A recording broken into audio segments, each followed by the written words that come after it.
Nggak. Belakang ayo pokoknya. Nah. Bang lagi, tutup, pada ditutup. Tutup kamu.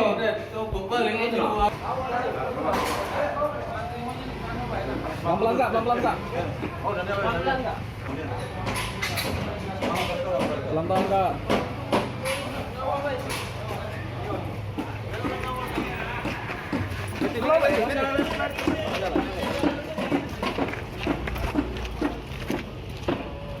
Tak ada.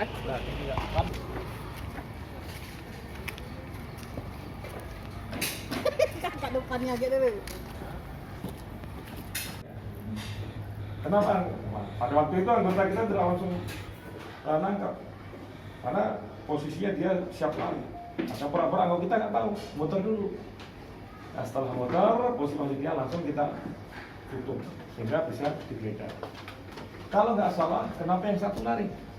Kamarudin, Sulaiman, dan Yusuf yang 4 orang itu. Nah, lari pun tembak, baru dia berhenti. Setelah digeledah ternyata ada tadi tajamnya tadi mana nih? Mana, Pak? Nah ini. Mana? Itu. Tajamnya. Ini tajamnya. Apa?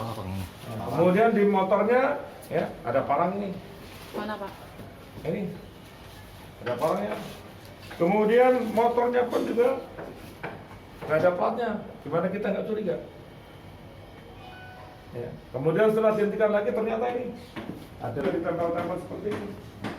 Jadi memungkinkan sebetulnya kalau misalnya mereka melakukan kejahatan dilepas sudah ganti warna. Kemudian juga baju-baju ini. Ya.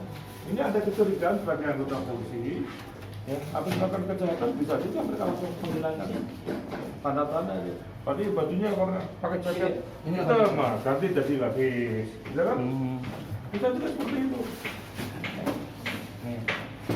Dan hasil dari informasi dari masyarakat situ, sekitar 3 hari yang lalu ada anak SMA yang jadi korban juga. Tujuannya apa di bungkus? Kakak merepet, kakak. Hah?